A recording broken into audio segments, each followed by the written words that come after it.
Eu tive surtos, tive síndrome do pânico, depressão e o pior de tudo, a culpa. Dor, culpa. O Destrave está no ar e quer chamar a sua atenção para um verdadeiro genocídio silencioso e que acontece no ventre de milhares de mulheres. Vidas indefesas, ceifadas no lugar onde mais deveriam ser protegidas. Aborto, um mal que destrói a sociedade e que clama aos céus.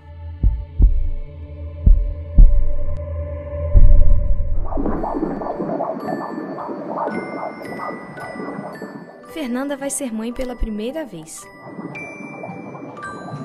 Fica emocionada ao ouvir o coração do seu filho ainda no ventre. Fernanda, qual que é a sensação de ouvir o coração do seu filho ainda no ventre, ainda aí guardadinho dentro de você?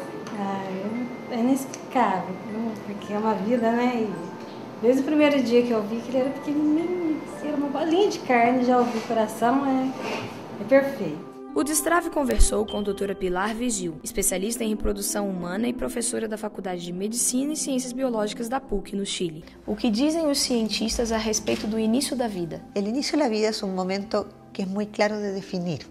Ocurre cuando se juntan las membranas del óvulo y la membrana del espermatozoide. El momento en que se unen estas dos membranas es cuando se inicia la vida de un organismo, de una nueva especie, en este caso un ser humano. Desde 1827, com Carl Ernst von Baer, a ciência declara que uma nova vida tem início na união do espermatozoide com o óvulo, formando-se assim o zigoto. Nesta única célula já está todo o material genético que constitui o ser humano. A interrupção desta vida em desenvolvimento chama-se aborto. Estou com um dos ícones da música brasileira, Elba Ramalho. Muito obrigada por nos receber na sua casa. Obrigada, Canção Nova. O prazer é meu, a alegria é minha. E o assunto de hoje é um assunto bem polêmico, que é o aborto. Mas o que o aborto tem a ver com a Elba? Olha, eu acho que nós temos a responsabilidade crística, social, humanitária de se envolver nessas questões que dizem respeito à vida. E eu assumi também um compromisso com Deus que eu também faria parte dessa luta, dando meu depoimento, fazendo minhas orações. Eu acho que a responsabilidade social é de todos nós. Elba, e na sua juventude você chegou a realizar um aborto, né? Como que foi isso? Em qual contexto da sua vida você estava? Depois, como que você superou? Um momento de muita individualidade. A gente, primeiro a gente achava que não tinha vida, que era só um monte de células, que a vida só se daria mais adiante, na hora do nascimento, enfim. É uma tolice, é uma ignorância. E por ignorância muitas mulheres pecam e erram. Então, mas eu acho que essa condenação também não tem que existir, porque da minha parte é uma superação enorme de fé. Esse é um pecado confessado, é um pecado redimido, perdoado. Por isso que eu sou católica. Dr. Jorge Scala, Sim. A Constituição do Brasil, o que ela diz a respeito da defesa do nascituro, assim também como os pactos que o Brasil fez? Sí, digamos, un elemento muy importante es el Pacto de San José de Costa Rica. El artículo 4, inciso 1 de ese pacto protege la vida de todas las personas desde el momento de la concepción. Desde el momento de la concepción, cualquier ser humano es persona y tiene todas las garantías jurídicas de todos los derechos fundamentales. Em 1992, o Brasil ratificou o Pacto de São José, que dispõe em seu artigo 4º que o direito à vida deve ser protegido desde a concepção. A Constituição brasileira não pune o aborto quando há risco de morte para a mãe ou quando a gravidez é resultado de estupro. A Igreja, no entanto, diz que em nenhuma hipótese o aborto pode ser justificado. Padre, por que para a Igreja, de modo algum, o aborto pode ser permitido ou aceitado? Diz o Papa João Paulo II, na sua encíclica Evangelium Vitae, que o aborto diretamente provocado é sempre um ato gravemente desordenado, enquanto morte deliberada de um ser humano inocente. A vida é sagrada porque ela provém de um ato criador de Deus e permanece sempre em relação com o seu Criador. Só Deus é o Senhor da vida.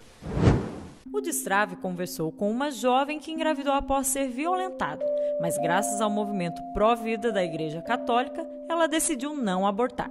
Qual que foi o seu sentimento ao ser violentada? Sentimento de raiva, desprezo, mágoa, dor. E no seu desespero, quais foram os meios que você buscou para fazer o aborto? Então, eu tomei primeiro alguns chás, né, que algumas pessoas me falavam, e depois eu vendo que não tinha, né, depois que não tinha resultado, eu decidi procurar uma clínica mesmo. E você tinha noção que tinha uma vida dentro de você? Não, que eu nem pensava ainda que era o meu filho, entendeu? Para mim não era uma vida, não tinha nada a ver, eu não estaria errando, eu estava na minha razão, eu achei que eu estava com razão e que o que eu faria seria o certo. Se a lei me dava esse direito, eu achei que era o correto a fazer. E como que você chegou no Instituto Provida, ligou, teve esse encontro e decidiu, não vou fazer o aborto? Eu liguei achando que era uma clínica de aborto. Aí quando eu marquei, eu conheci a Maria José, a Zezé. Aí ela começou a me falar da igreja. Aquilo ficou assim dentro de mim, né? Ela jogou a semente e a semente foi germinando. O que me fez conseguir entender tudo foi a palavra de Deus. E o que você sentiu ao ver o rosto do seu filho quando ele nasceu? Eu fiquei muito feliz. Eu fiquei muito grata a Deus. Não me importa agora o que as pessoas falem, nada, não me importa nada, porque eu sei que é meu filho. Segundo pesquisa realizada pelo Instituto Vox Populi, 82% dos brasileiros são contra o aborto. Mas se a população é contra, por que a tentativa de legalizar o aborto ainda é forte no Brasil? São pressões de organismos internacionais, de agências da ONU, por vários fatores, por vários interesses econômicos, interesses políticos, interesses culturais. São várias ideologias anticristãs, contra a vida, contra a família, e as pessoas não têm alcance, entendimento desse processo que é sofisticado, que é sutil, né? É um processo realmente que está em curso de desconstrução dos valores da civilização cristã ocidental. O aborto é também a principal bandeira da ideologia feminista. Direitos reprodutivos e autonomia sobre o seu corpo são alguns termos utilizados para fazer do aborto um direito da mulher. Mas afinal, a vida gerada no ventre de uma mulher faz parte do seu corpo? Lo primero que es importante es que yo no tengo un cuerpo, yo soy mi cuerpo. Por lo tanto, esto que digo, mi cuerpo es mío. Si no es una cosa, yo no soy una cosa, yo soy una persona. Si yo tengo derecho es sobre algo de afuera, afuera mío, algo externo a mí. Si yo tuviera derecho sobre mi cuerpo, entonces podría suicidarme, podría cortarme un brazo, y no puedo hacer eso. Muchas veces si nosotros pensamos, yo tengo un cuerpo, va a ser como un juguete, pero este juguete es diferente, no es un juguete, soy yo. Una mujer que está embarazada, el cuerpo del bebé que lleva en su vientre no es de ella, es del propio bebé. Entonces no puede desprenderse de él, no lo puede matar, ni puede abortar. Dados apresentados no primeiro encontro de estudos médicos sobre a vida em Lisboa apresentaram forte ligação entre o aborto e graves doenças mentais e físicas. Os dados mostram que 60% das mulheres que praticaram o aborto receberam cuidados mentais 90 dias depois. Depressão, comportamento bipolar, síndrome do pânico, surtos psicóticos foram alguns dos transtornos observados, além do medo e da culpa. O que te levou a optar pelo aborto? Inicialmente foi o desespero, porque nessa época eu estava separada. Eu achava que seria mais um problema e mais um problema, eu não visava isso. Hoje eu me arrependo muito. E quais foram as consequências dessa decisão? Hoje eu faço tratamento psiquiátrico, faço uso de antidepressivos, faço uso de ansiolíticos porque eu tive surtos, tive síndrome do pânico, depressão, transtorno generalizado da ansiedade. E o pior de tudo, a culpa. Os médicos já deram a esse quadro clínico um nome técnico. Chamam isso síndrome pós-aborto. Não é só a mulher que sofre, não. O homem também sofre. Como eu já disse que eu tive uma filha, ela faleceu aos 7 anos de idade. Então, quando ela faleceu, eu achava que era castigo de Deus. Porque Deus me deu a oportunidade de ter um segundo filho. E o que eu fiz? eu matei. Então eu achava que Deus estava me castigando por isso. Eu tinha 2 e agora eu não tenho nenhum.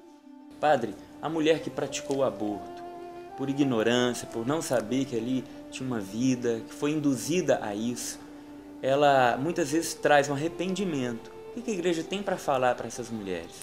Se ela estivesse depois arrependida, a gente deveria dizer, olha, seu pecado é grande, mas não superou a misericórdia de Deus. A misericórdia de Deus é um abismo, no qual os pecados maiores eles são tragados. Devagarzinho, Nossa Senhora foi trabalhando meu coração, me trouxe de volta para a Igreja Católica, para a comunhão, para a Eucaristia, né, para a confissão. O Padre Pedro veio somente ratificar, quando ele me encontrou em Medjugorje, no meu último dia lá, me entregando esse texto, que foi feito a pedido de Nossa Senhora. Cada conta é um útero, e dentro desse útero tem um feto.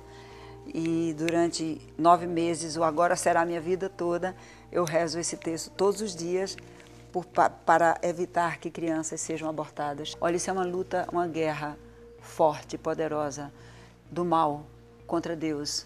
Ele quer almas, ele quer sangue de inocentes derramados. E são 50 milhões de crianças abortadas por ano no planeta. Existe uma indústria da morte.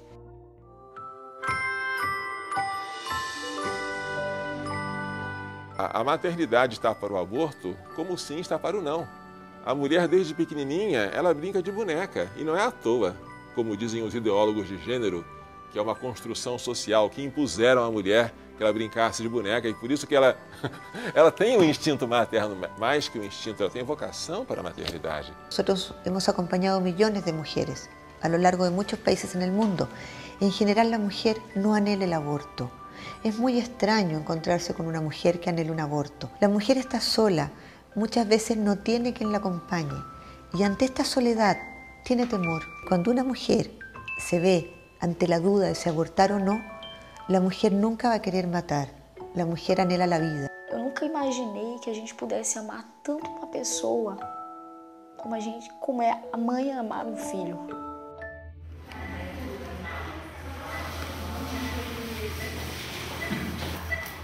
Oi.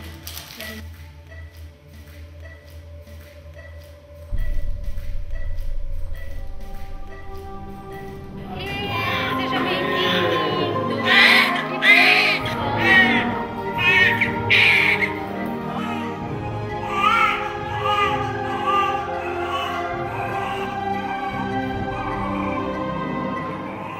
Diante da cultura de morte que se espalha pelo mundo, a vida ainda tem a última palavra. Afinal, como ser a favor do aborto se você já nasceu? Pense nisso. A vida quer ser vivida.